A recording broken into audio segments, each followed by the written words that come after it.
I'm Jill Russell with Happy Skin Over 50. Now, I am a licensed esthetician, and that is about as far as my information that we're going to share with you today goes. So, I've brought on a special guest, and it's Dr. Phil. No, no, no, no, not the Dr. Phil on Merritt Street. This is Dr. Phil Sledge, Doctor of Chiropractic, and in Austin, Texas. I think most of you know I'm in Sulphur Springs, Texas.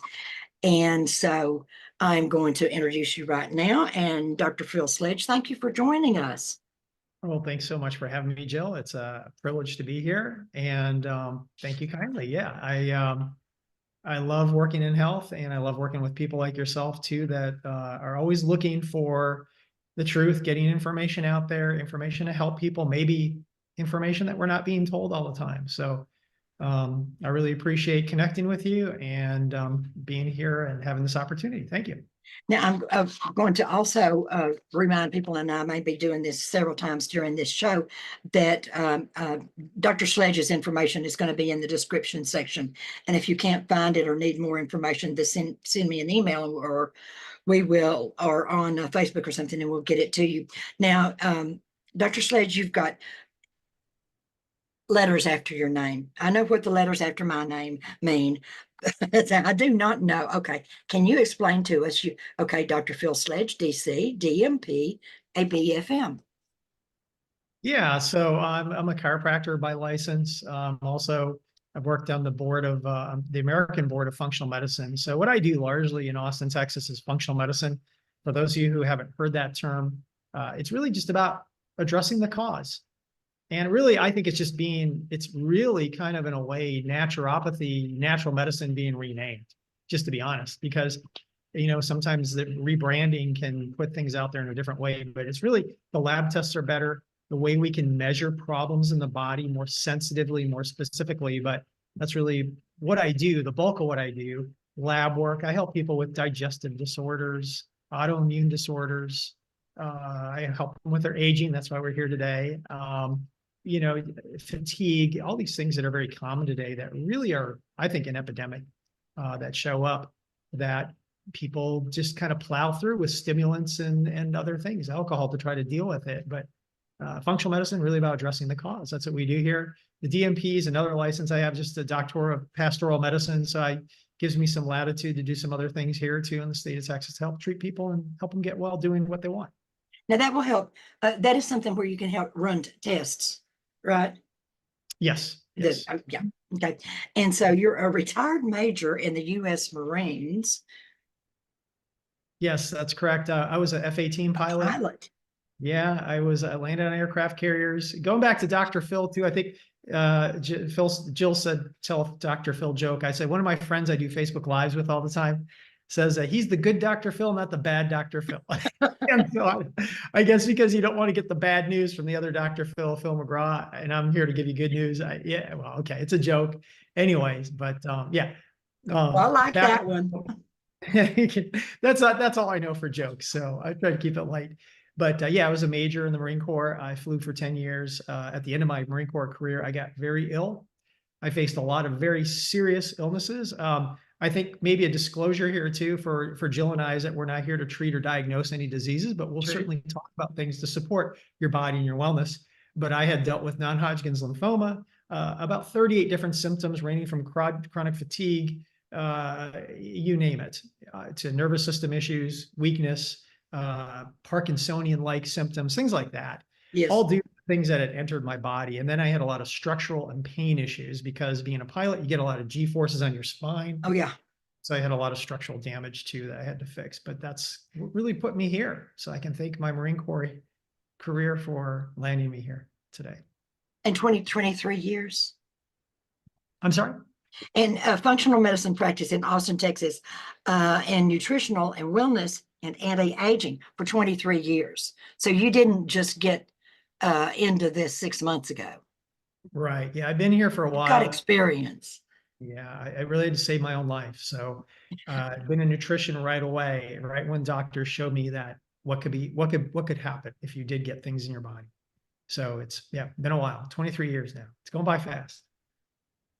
And I just want to remind our viewing and listening audience, because this at some point will be on a podcast also, that to get in contact with Dr. Sledge, the description will provide that information.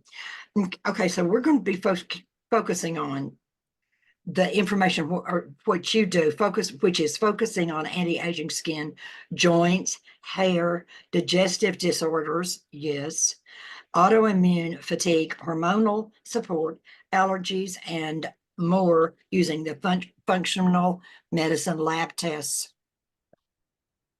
Yes, that's kind of what I do. All those things together, and the tests are just great today. So you can really identify a lot more what's going on that we couldn't maybe 10, 15 years ago. And so when we can find things that are going wrong in you, it's not bad news, not for us.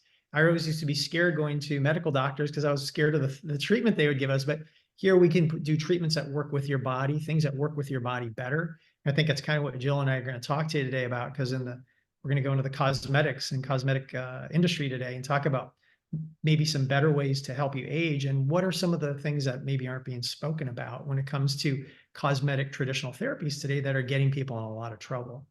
And if someone wants to get in touch with you, they get in touch with you through their office, and then they are led through the series of what to do next, of how to contact you or get an appointment, or if they need an appointment or that sort of thing, right? That's correct. Yes, that's correct. Mm-hmm. That's it. Okay, and so you've got a Facebook page. Actually, the way I found Dr. Sledge was on a Facebook page that just popped up and was recommended to me when I keep doing a lot of different search for some different issues with skincare. And he's got a very interesting Facebook page on different things like injectables, fillers, and that's where I found Dr. Sledge and found, well, this is very interesting. This is helping to answer some of the questions that my clients ask me, and it's me, well, I don't know, and I can't tell people, well, just go look it up on the internet, because there's so much information out on the internet that is not healthy. It gets buried. The search engines are really there. Industries really drive a lot of what gets searched for and how we find it in a search. So it's really difficult to find the information. So yeah, thank you. Thank you. That is how we found each other. And in the group, I tried to make the posts so people can find the information more easily on some of the unwanted side effects from different things that we do in the cosmetic industry today. Okay, let's start with this question. What is aging, and what is mainly happening when we age? I like to use the term intelligent aging instead of anti-aging. I can't stop someone from aging, but yes, but the skincare. So what is aging? Sorry, I didn't mean to, I like that. I might have to use that. Intelligent. Yeah, go ahead. I love that term. That is it's spot on. I've always been pro-aging too. I think what we're talking about a similar thing. It's like, well, let's age, right? Let's not worry about it, but let's do the best to slow the unwanted parts as much as we can and be okay with ourselves as we age, instead of judging ourselves so harshly about, oh, I have to look like, because they play the same game. When I was growing up in the 80s, it was the Vogue magazine who weighed 90 pounds.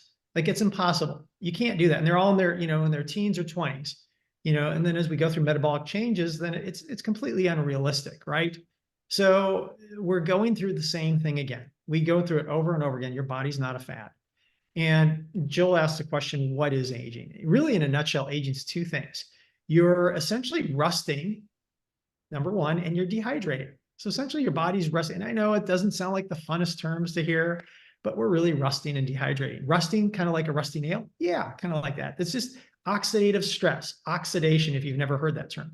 We got to use oxygen. It's essential for life, essential for health, essential for us to be alive.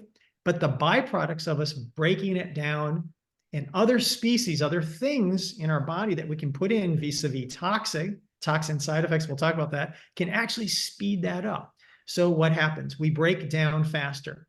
When we oxidize, things basically turn stiff, brown, and hard. Stiff, brown, and hard. So think about that. Think about your collagen fibers, right? Because collagen is the most abundant protein in your body.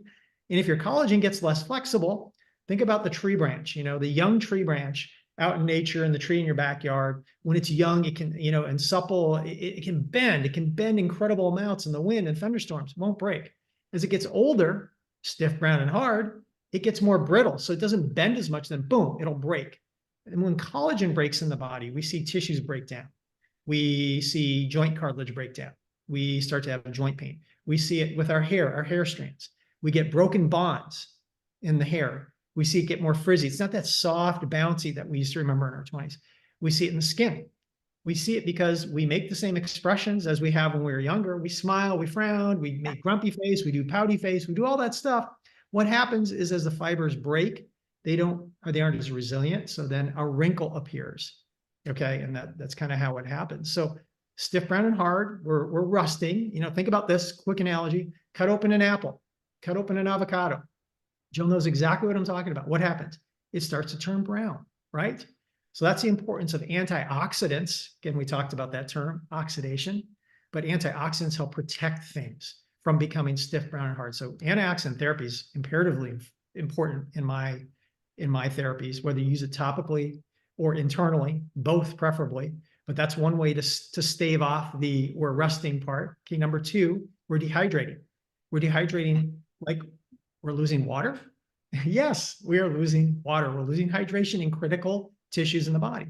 So that's why your doctors are going to tell you drink lots of water. But that's not enough, unfortunately, because we need this other most abundant substance in the body, two most abundant substances that make you up, collagen and hyaluronic acid. Collagen and hyaluronic acid. And hyaluronic acid we'll just abbreviate as HA. It's a big word. But HA is the critical molecule that pulls water into tissues. It fills your gums. When you start to lose it, you have receding gums. It firms, fills, and hydrates the skin. Firms, fills, hydrates the skin. So it plumps the skin from the inside out.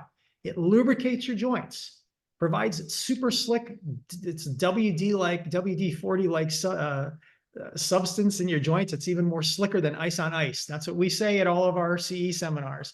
Slicker than ice on ice, called synovial fluid. It's a major constituent of this that lubricates and repairs your joints, right? So we can have motion, shoulders, turn our neck, things like that. HA pulls water into the skin, hydrates the areas of the body, hydrates the joints. So we are dehydrated.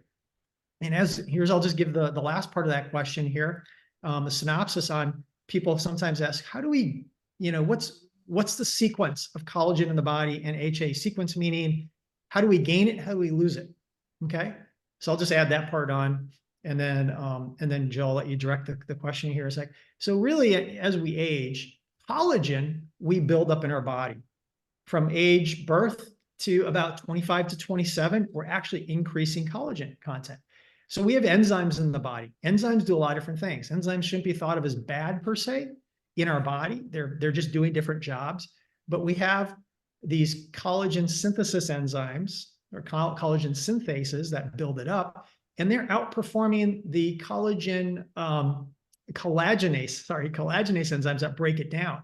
So they're still doing more. They're building more than breaking down. So we have a net gain until about 25, 27. Then after that age, we generally start losing collagen. So after age 25, 27, the majority of people in the population lose collagen, and we can speed it up with toxins, oxidative stress, things that are not good for our body, excessive drinking, alcohol, all these things can actually accelerate that. Hyaluronic acid, or HA, unfortunately, I don't know if this is God's cruel joke, but we start losing it from birth immediately. We have a net loss. As a baby, we have the most. We have the baby cheeks. You know what they call it? It's baby fat, right? We see the baby fat. Well, yeah, but a lot of it's hyaluronic acid. A lot of it is hyaluronic acid. So we start having a net loss of hyaluronic acid from birth. And it's these hyaluronidase enzymes it's a class of enzymes that actually break down. They're actually in the body because they mobilize HA. So when you have stress in certain areas, different things happen. It's there to break it down so it can put it in other areas of the body. But we start having a net loss. So in my aging approach, just as a synopsis here, I like to protect the body, talk about slowing down oxidative stress, shield it, elevating collagen, and then delaying the breakdown of hyaluronic acid, but certainly elevating it. And there's certain things we can do to elevate it at any age, even though we're breaking it down by the body's mechanism. So, yeah. You're talking about the oxidation too. To compartmentalize it into another thing is still relative to skincare is comedones and blackheads. If there's the unformed hair keratin or something, and the oil and lipids and stuff that are staying and not being released through the skin, and then when the air hits it, oxygen, it's oxygenated then, and it turns dark. So yeah, which is kind of drying up and dying. And then you're talking about the twig, bending the twig. See, what do I have? No, I don't have any flower arrangement. When I was in Japan one time, I took a class in Ikebana, which is the art of flower arranging. And they would have, or he, the master, had sticks. And we learned, learned how to bend them. And I said, I'm afraid of, and he picks up this other thing down that was in a box, which is a twig, and he breaks it, and he said, "Oh, lady."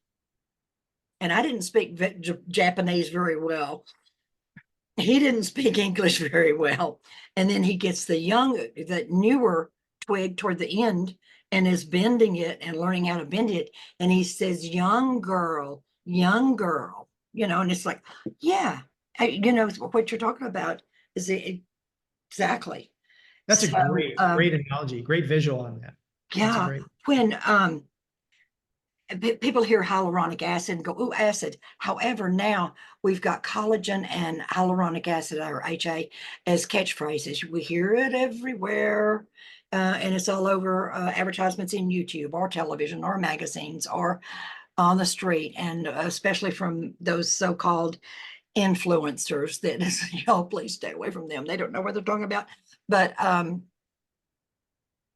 can you explain that, why hyaluronic acid is called hyaluronic acid? And of course, if it helps us retain 1,000 times its weight or something, like charcoal does, we're not getting 1,000 times the fluid in our face. And then also, I would like for you to touch on baby fat, the fat in the face. Some people want to remove the fat in their face when they're younger. And then when they get my age, there's no fat. You can't grow the fat back in your face. Would you touch on those for us, please, sir? Yeah, sure. And remind me if I'm missing any of these. So I'll go back. I know it's kind of a There's a couple of compound. questions there, but the hyaluronic acid is called that. It's really a sugar. It's a sugar. It does not affect blood sugar. It's really a carbohydrate, complex carbohydrate. And the acid term just because of the pH. That's all. So on a pH scale of acid to base, it's very minute. It's just enough of a carbohydrate that stems slightly into the acidic range. So they call it hyaluronic acid. That's just, I guess, how they named it. The protein, I mean, every substance has a pH. Collagen does, everything. I don't know why when they named it, they didn't go around and say collagen base, or based on the pH. It just happened to have that, but it's really a complex carbohydrate. It's a sugar. And they are the most two abundant substances in the body. You're made of it. So Yes. it's not a bad thing. This is a good thing that you want to have lots of. And as we age, we go from they say a plum to a prune. That's the analogy they give, Let's see, the second question you were asking about, what was that? Fat in the face. Yeah. So fat, we want to keep Adipose that tissue. adipose tissue. Don't have it removed when it's younger, especially because we got a lot of stem cells that are working in our body, and stem cells are magical cells that can become anything and help delay the aging process. So when you have things like liposuction or something like that, where you're actually having it moved physically, you're removing a lot of things in there. In fact, acts as a hormone substance too. So it's communicating with your body in a lot of ways. You don't want to remove these critical tissues and areas that could be, beneficial to you as you age. And you don't know, trying to put fat back in your body, if you're going to try to eat your way there, you don't know where your body's going to put it per se. Most people, when they eat it, it goes around their waist or thighs. You'd have to do something surgical to put it in an area like that, but then it's probably not your own fat. Maybe it is, but then you're creating an intentional wound. It can be a lot of complications because surgery is just not magical. It's not just like you're not going to have side effects. There's always complications. There's always challenges. There's always trade-offs. Then how do we lose hyaluronic acid? How do we, can you go into that a little bit deeper? So it's the hyaluronidase enzymes that degrade it, that break it down. Okay. They're just working faster than the the hyaluronic synthases Yes. that Okay. build it up. And again, it's like, what's the thing here? We're trying to figure that out genetically. Like, what's the mechanism is in us that causes them to be more active from birth than the ones that are making HA? Well, I think maybe if we crack that code, that'll be a big, big find in science. So When we were chatting about this, kind of doing a preview show and getting to know each other on a Zoom call not long ago, you mentioned something that was just so interesting to me, and I thought, I learned this in one of my colleges, got a lot of degrees many years ago, about botulism came from the canning industry. I had forgotten all about that. So what is Botox and what happened with the canning industry? Because when I was in college and learning that, it was a long, long time ago, on the yeah, canning industry and botulism. yeah, Are yeah. they So anywhere near the same thing? yes, yeah, that's a great question. So yeah, so here's the thing today.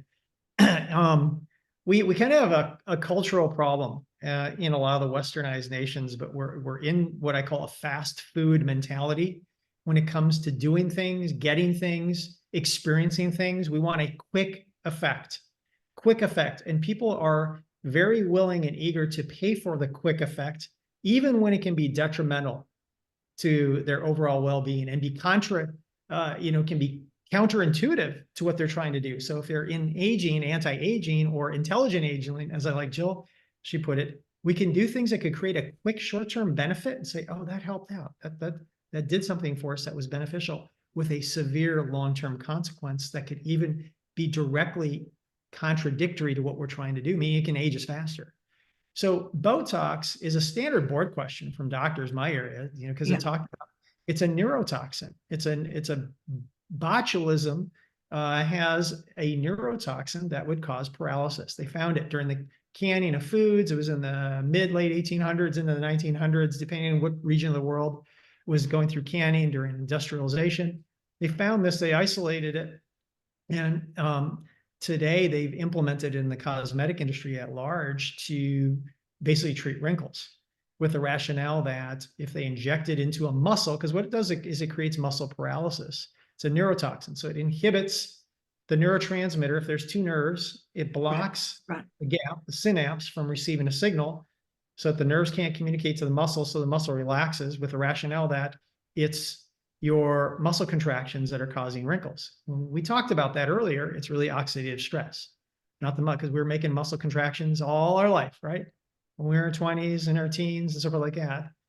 And so this is a very dangerous substance, and they've commercialized it, and I don't think it gets nearly enough discussion on the harmful unwanted side effects, which are extremely severe.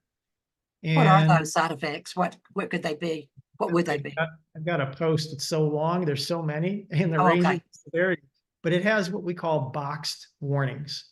And I kind of had a tough discussion with a surgeon who's a friend of mine, but she was really coming after me about speaking on this. I was just sharing information about what these side effects were, because she was downplaying the severity of boxed warnings, or black box warnings, which are the most severe that FDA can issue. They can be things like you can't breathe, you can't swallow, heart rate irregularities. It's because what happens is let's just go back. So when you're injecting locally using Botox, they're trying to target different facial muscles. Sometimes they're used for migraines, so they'll trigger the occipital muscles, neck muscles, things like that, to try to relax them in order to create a temporary effect of relief of maybe the migraine, if the migraine is being induced by muscle tension. Not all are. Yeah. A lot are for different reasons, but in the wrinkles, face, we're getting those muscles to relax. The challenging part is that neurotoxin doesn't stay there locally. And so don't let anyone tell you that it will, because anything that's small enough, and the size of this molecule is, when they isolate it from the Botox, the bacteria, I can't remember, the botulinum bacteria that makes this, they've commercialized it. They manufacture the neurotoxin, they isolate it, they purify it, they put it in there, and what it does is they inject it, and it's small enough to enter circulation.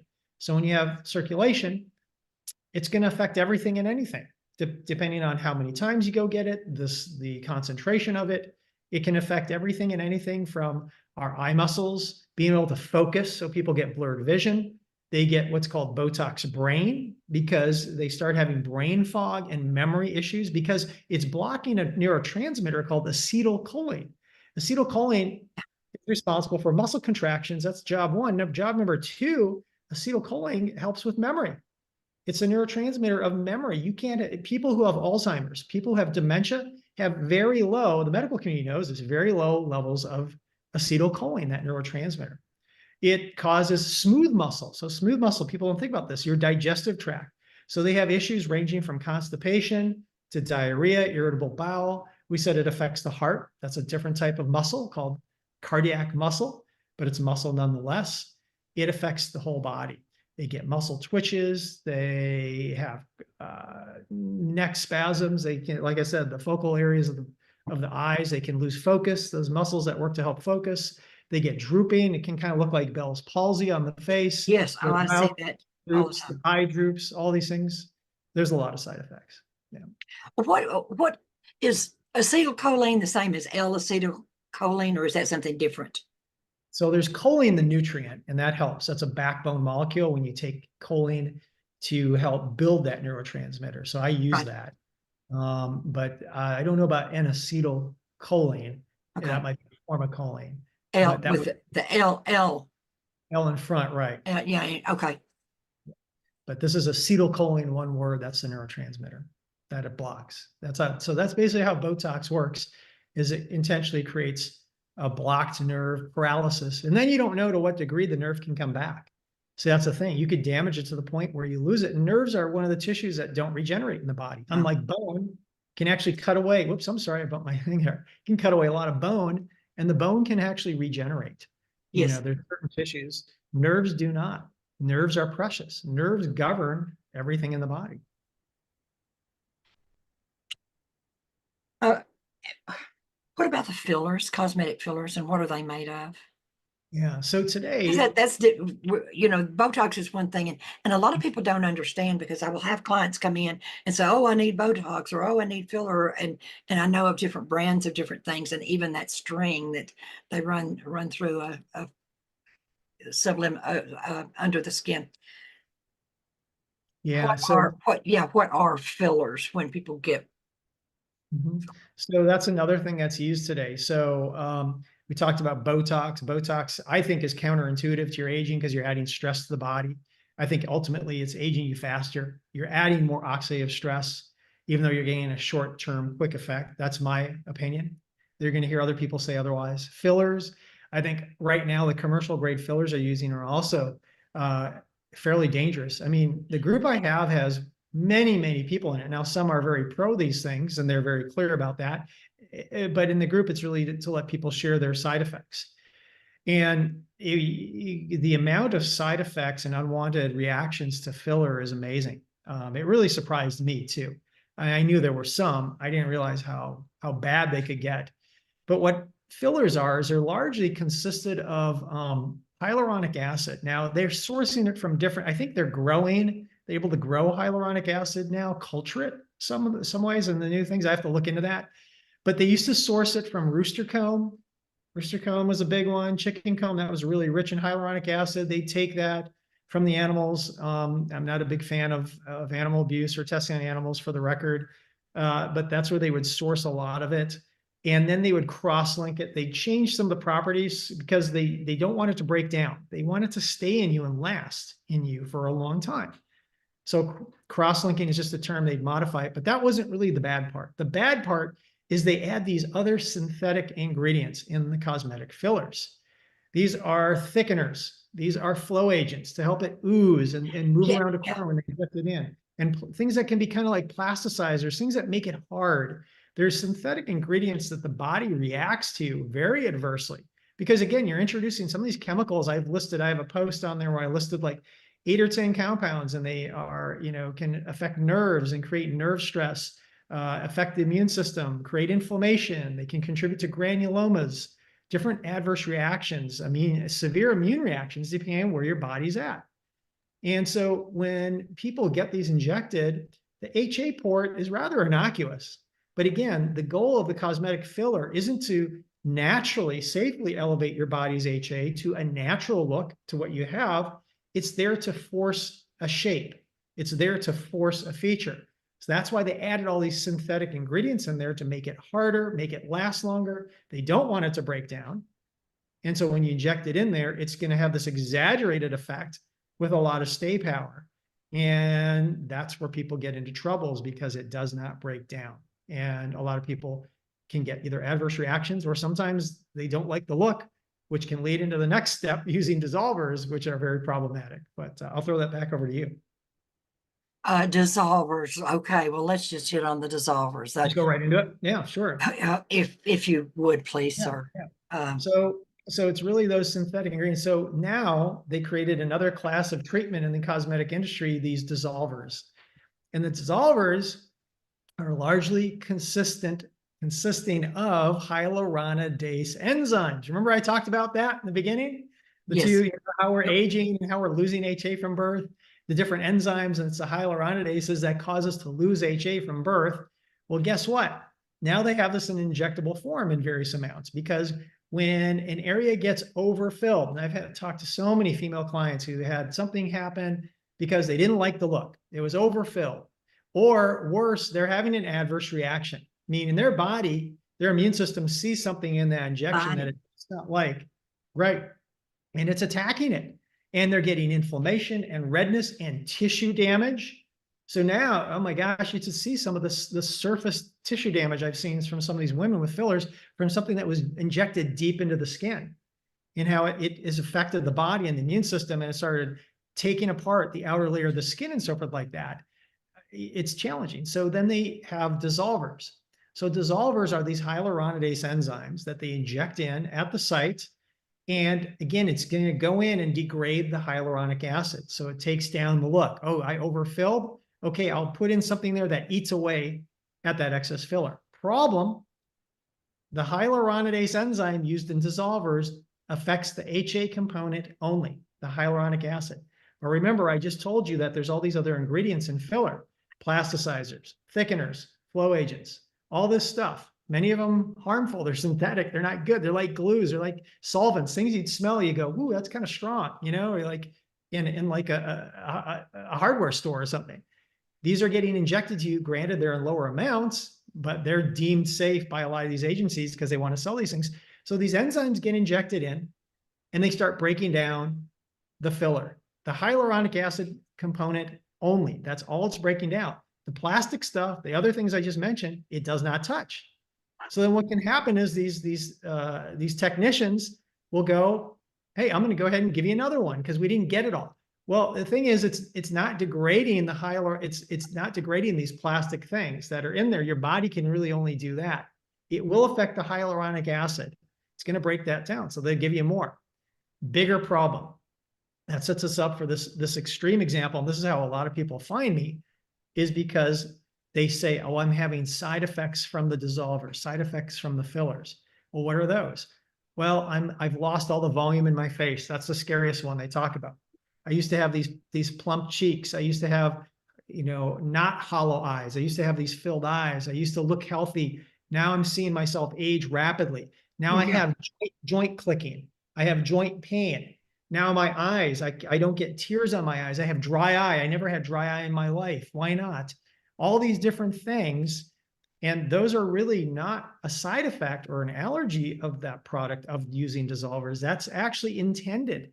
Because again, what happens, let's go back to what I talked about. Similar effect with Botox going systemic is the same thing with the hyaluronidase enzymes used in dissolvers. You inject it in, it just doesn't stay locally. What happens is it goes around and it starts breaking down and gobbling up that precious substance that's making you feel good, but also look younger, hyaluronic acid. It will circulate throughout the entire body. So it'll affect you here under the arms. It'll affect you on the legs. It'll affect you in your face, on your neck, on your chest. It's going to go anywhere and everywhere based on the concentration and the dose and start dissolving your body's HA. That part to me is extremely concerning, and it's alarming because the industry as a whole thinks that this is largely okay. And because again, they're just trying to appease a person with this sale of, hey, they had the product put in, it maybe didn't look right or feel right to them, or they're having worse, an adverse reaction involving their body, the immune system. We got to get rid of it. But this stuff is not going to stay at the injection site. It's going to go throughout the entire body. And that's where you get these effects, because it's breaking down your hyaluronic acid. And we have people that are watching, oh, I don't want anything with BPA in it. I want it black, glass lined. I don't want the lead. There are a lot of these cups out now that they have lead, but they don't want the BPAs and they don't want plastics and things. However, they've got it in their system. Now that can get in the bloodstream too, can't it? Could it possibly, am I overstretching the limits here? Could it possibly get into the bloodstream and cause clots or embolisms? So that, I don't know how much of an effect that directly the substance could create a clot. Clots usually consist of proteins and fats, lipids that are oxidized. But what it can do is depending on the person, right? Because we're all a little bit biologically different. Some people will have this and they say, I really didn't notice an adverse effect. I would argue otherwise, like we could talk about things they just didn't know, but they aren't having this big overt reaction. But what can happen is we can induce inflammation, right? We can induce inflammation by putting these things, and inflammatory compounds can be cumulative. And when they're acute, meaning short term, not always so bad. Sometimes when we hurt ourselves, inflammation is good because we got to get it to heal that part of our body. But chronic inflammation is the one that kills us. So these substances that we put in our body can certainly induce prolonged, lingering chronic inflammation. And it's this inflammation byproduct that causes things to goop together, stick. Could it contribute to the clots? Yeah, probably with other things going on in the body. It could do that, but I don't have any specific numbers or data to say that you get injected, it will create a clot. So it would be too large also to get into the lymphatic system, because that's so small too, right? But it might interfere. Yes. Lymph was a backup. So I learned a lot about lymph because when I was really ill, I was telling Phil this earlier, I had non-Hodgkin's lymphoma. So my lymph system, I had nodes the size of plums. And so the lymph is a backup to the blood. When the blood becomes overrun, the lymph starts to kick in. And that's where we get, whether it's an infection or toxic exposure or both. And I don't know that the substances would get there through the filtration, but it's definitely showing us a sign that our blood is really doing everything it can to hang in there. So it's a red flag. It's a red flag. And I'd have to look that up to see to what degree it can get in different systems, but you definitely don't want it in your general circulation, but these things are getting there, unfortunately. People can contact you because there'll be links in the description to contact you for treatment or for products or consultation or that sort of thing. I want to make sure I mention that again in case somebody just came in on like the tail end of this and didn't get to hear everything and want more information and don't want to just rewind this. But can you or would you please share with us good ways to support natural skin and body aging and maturing, please? I like it. Intelligent aging. I'm going to keep using that. So I'm sure you have good ways too. You're an esthetician, you're knowledgeable. I believe that first, a big thing we can do is just cut down our toxic exposure because we are being exposed at a rate unlike any other in modern history. So I have things I use with people who have adverse effects from Botox, from fillers, from even the dissolvers, things like that to kind of help them out, negate and slow so we can start removing those things safely. So that's one thing we can do. And then going back to why we age, I believe in, supplementation and using safe, non-toxic cosmetic products. So I'm a big believer in antioxidant therapy. I like to use things that are proven. The challenge in the United States is we get things that, because it's not a drug, nutrition is not a drug, food's not a drug. So, and it shouldn't be. I'm happy with that. I don't want it to be regulated like a drug. I want them to be separate, but there's a lot more leeway in the food supplement side of the FDA. Food and drug. They're not food drug. It's not one word. It's separate words. We want them separate. Food are food, and supplements are food. Supplements can be concentrated foods, high quality, called a nutraceutical.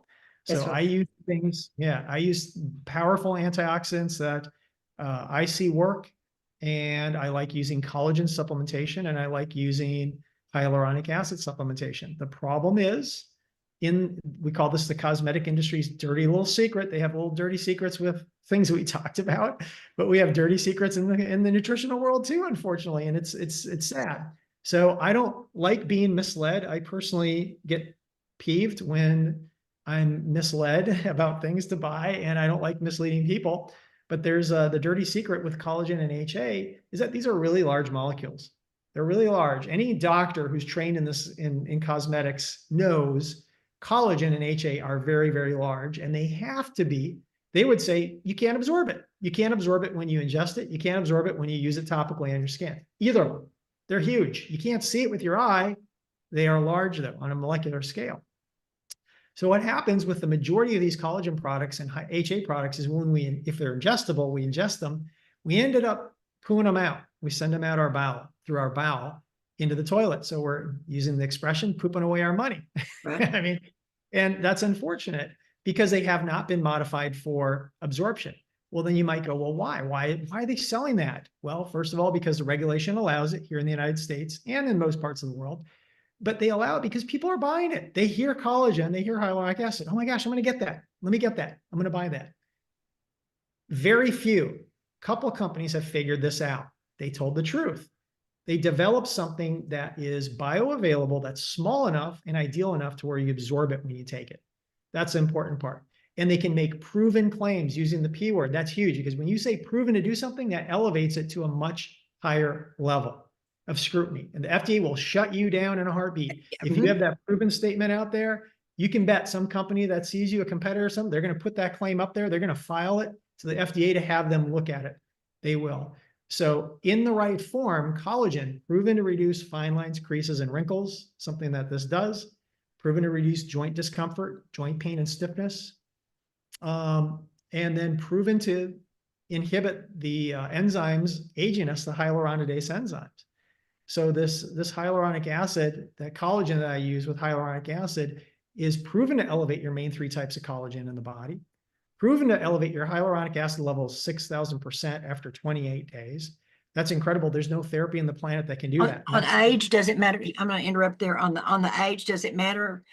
Like 28 days, is that somebody in their 30s, and then it's 45 days on someone in their 60s? Or how can you? Wherever they were at, yeah, wherever they were at, it was a randomized, double-blind placebo trial, and Jill can explain to you what that is. That means that the test groups didn't know what they're taking. Am I taking tropical punch or the real thing? And the administrators, the scientists and doctors, had no idea what they were giving to the people. That's the value of a double blind. So everyone's in the dark as far as what they're getting. Yeah. Are they getting something fake? Are they getting something real?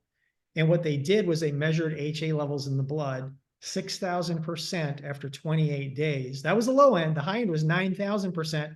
But the company wants to be, they're very regulatory on what people say, things like that, compliant. So they say report the low end 6,000%. There's no medical procedure that can do that. There's no drug, there's no injection, there's no microneedling, nothing. That's throughout the entire body. That's not just in one area. And so that's why it works 2 ways. It inhibits those hyaluronidase enzymes I mentioned at the beginning that cause us to age. And it's small enough, it's the right size, going back to that dirty little secret I just mentioned, to where your body can absorb it. It actually absorbs sublingually, this collagen and hyaluronic acid. So it gets into the body right away, but easily in the digestive tract. Even for people with compromised digestion, it's going to get in there and have an effect. So that's one of the benefits of this. And again, it gets around the big absorption issue that people have. It's hyaluronic acid. It's something I learned a lot about years ago. I was like, wow, okay, this makes sense, because I was into it for helping people with pain. Yeah. That's where I got into it, because that was me years ago. And I was like, I got to fix this. You know, I'm going to all these different pain specialists, chiropractors, acupuncturists, MDs, getting injections and steroids. And I was getting surgical consults because I was just in a world of hurt. Little did I know that this is the substance and this is the story behind it that can help people out in a lot of different ways. So that's Well, I that's mean, detox is a word I try not to use, but I'm going to use it here. When someone is detoxing from having these fillers and the even the dissolvers and that sort of thing, would they be likely to go through a reaction or side effects that are going to where they can't go to work the next day or for a week, or uh, they're sick that's a with common question. GI issues or something? Yeah. So what I do, I do things that support different detoxification pathways. Okay. I'm doing that simultaneously, and I'm using targeted things that can go in and kind of grab some of these things and pull them out. And the problem is sometimes when people use different things, they can grab and drop. Mhm. I like to use things that grab and hang on to until it's out. And I use that with some of the things. So typically what I've seen, Jill, with the things I've been using, I have not noticed people getting worse. They actually just incrementally say they're feeling better. The strange anomalous sensations they had. I had one woman, she said she had these strange pains that would zap across her forehead and go from side to side on her head. You know, when we did our checkup consult, like 2, 3 months later, she said, no, those aren't there. And so I was like, great. So we were going through all the things she initially reported. And at no time she said, I got weak. I don't have people say, you know, the shakes, felt fatigued. You know, sometimes when life hits you with stuff while you're doing that, people can go, oh, maybe this is the product I'm taking. Again, I work with a lot of people who have compromised immune systems and things like that. So I'm very careful because I'm kind of the same way. My body's a canary in the coal mine. I like to use things that are delicate, safe, proven, and effective. But generally speaking, the answer no, it should be okay. If you're using something that brings in a toxin, see, that's a question. Going back to having things that are third-party tested for safety, non-toxicity, and efficacy, that's the challenge. So there's certain ratings that elevate products to that high level. That's what I like to use. Now, if I go get something that can be a chelator, because let's say I'm using a nanized zeolite, which is something I use to help people, there's a bunch of different brands out there. What if those already have some contaminants in it because it's very reactive, right? It can grab onto stuff really quickly. Yes. And in the packaging, in the formulation, it had stuff either on it already or it picked it up from the things that they used to make it. Okay, well, that's a problem because now you're putting this in there. It's going to help you detox, but you're introducing things in there that aren't good for you. Then people go, oh, I'm having this detox reaction. Oftentimes I find that to be the culprit is when we swap things out, I don't have those detox effects that I was experiencing with the previous product. So that's just my experience. Yeah. As an esthetician in Texas, I can't recommend because there's cosmeceuticals and nutraceuticals, and with what I do, kind of on the nutraceuticals, but I refer, you know, like I will refer to you from now on, to refer the client to get in contact with you so you can help them with that. But there's the there's cosmetics and cosmeceuticals, nutraceuticals, and then prescriptives and medical grade, clinical grade, professional grade. There are all of these different, I don't know, not caste system, but levels of things. But as a licensed esthetician in Texas, I cannot recommend or someone to take an aspirin, even though we use salicylic acid, which is a different type of thing than the aspirin, actually, you know, in some of our treatments, and the AHAs and the BHAs. So we've got deodorant, dandruff shampoo, that sort of thing. Those are considered OTC, which are over the counter. I cannot recommend those. Those are not in the cosmeceutical, under the cosmeceutical umbrella. And I just find that that's really interesting that people can go into a market or drugstore or something and buy all of these things that are like, do you really know what's in what the ingredients are in that? It's pretty crazy. It's pretty crazy. We're going to have to now here I'm going to saying it live on this show, um, do a show on retinols and something sometime. Okay, Got some healthy substitutes for that too, because people good, hate that retinol burn. But yeah, I'd be good. happy to talk. And the vitamin C things. Okay, Yeah. so do you have anything to add before we get into the closing question? All right. I mean, thanks for having me here. If you want to find me, anyone can follow me on Instagram at Sledz DC, SLEDZ, letter D, letter C. That's Instagram. And then on Facebook, I'm Phil Sledz, DC, like Washington, DC with the big DC after it. PHIO. I think Jill's going to include my name on there. I So am. you follow me there. I share I share a lot of information on those platforms, and LinkedIn too. Facebook's probably the best place to reach me. But Yeah. thank you for having me. What, okay, our final question I like to ask the guests on Happy Skin Over 50, which I want to back up a little bit. Happy Skin Over 50 does not necessarily mean that you cannot watch this show or share this information if you are not over 50. But anybody from birth, we're wanting to make sure that over 50, we do have happy skin. And that's what this is all about. So it's for all ages. So Dr. Sledge, who or what was your inspiration to get you where you are today and what you're doing today with helping everybody? Yeah, well, thank you for asking. And I love that name, Happy Skin, for the record. That's awesome. It's just Yeah. it's a vibrant, it's like, that's what we want. We want to be happy. We don't want to be judgmental. We don't want, it's like we want happy skin, and the body's happy, happy body, happy skin. And so I just had a thought. I could share another perspective on skin really quickly, but to answer your question. Yes, please do. Okay. So I will. So I have some traditional Chinese medicine training. It's called TCM. Yes. So I have some minor ratings in that. One of the things that we talk about in that is in the body, we have really three skins. So we have our outer skin, right? We have this. The inside of our lungs is considered another type of skin. Okay. And then the inside of our gut, the gut tube, mouth to anus, is the third type of skin. Well, why is that? Why, someone will go, how is that possible? Well, because when we're born, when we go back to our original cell biology of an embryo called embryology, we actually kind of come from three basic cell group types.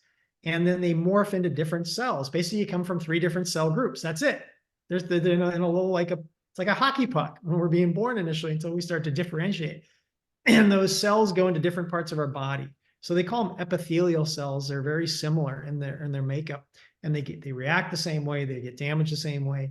So oftentimes too, we see that when we have things we react to internally in our lungs, we get sick, fluid, inflammation, fibrosis. We can see things happening on our outer skin too. They communicate. Same thing with our gut tube. We have inflammatory reactions in our gut, things like that. We can see eruptions on the outer part of our skin, acne, different things like that, and vice versa.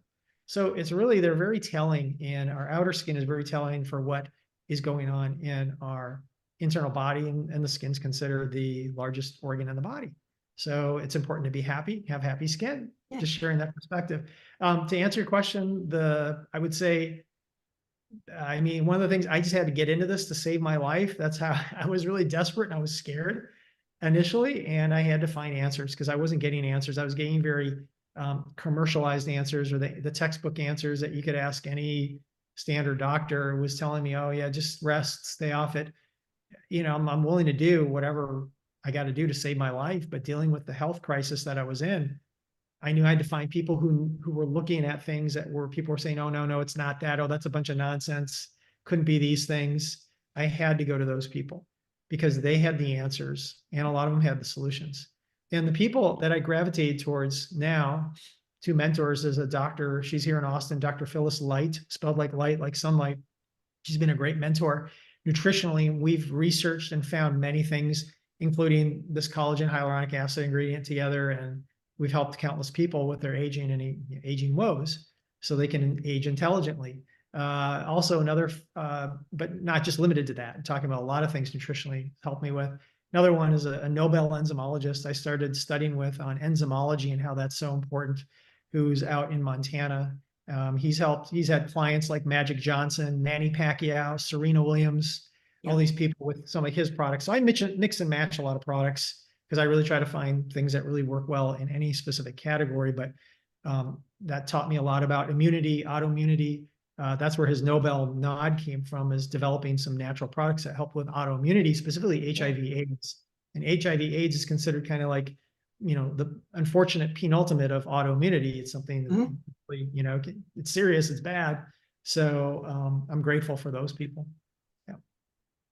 And that uh, uh, HIV and AIDS have given has given the world kind of a boost of you better get on the ball and start studying a little bit more and getting some things figured out. So it's like, oh, we can't just look at it like, oh, that's such a bad thing. But it has helped so many people in other areas, even if they're not um, in the realm of uh, experiencing HIV or full-blown AIDS or something. So a lot of good information has come from that, from the naturally based community. Awesome. So Loving I it. wanted to mention that. Yeah. Okay, well, I wanted to thank you very much. And this is something that people, I hope, share this video. And in the description, you'll find ways to hit on a link and get in touch with Dr. Phil Sledge. So thank you, sir. Thank you very much for having me. If people do reach out from this and other presentations, just feel free to drop, where you saw me or something like that. I get a lot of friend requests. I don't, anyone can follow me, just for the record. I don't always accept all the friends. If people reach out that way, oh, okay, I know people. Yeah, sure. I have no problem letting in strangers into my friend community. Just let me know where you saw it, and it's always more helpful that way. But thank you. Thank you so much for having me. Appreciate Yeah, well, it. thank you. All right. Super.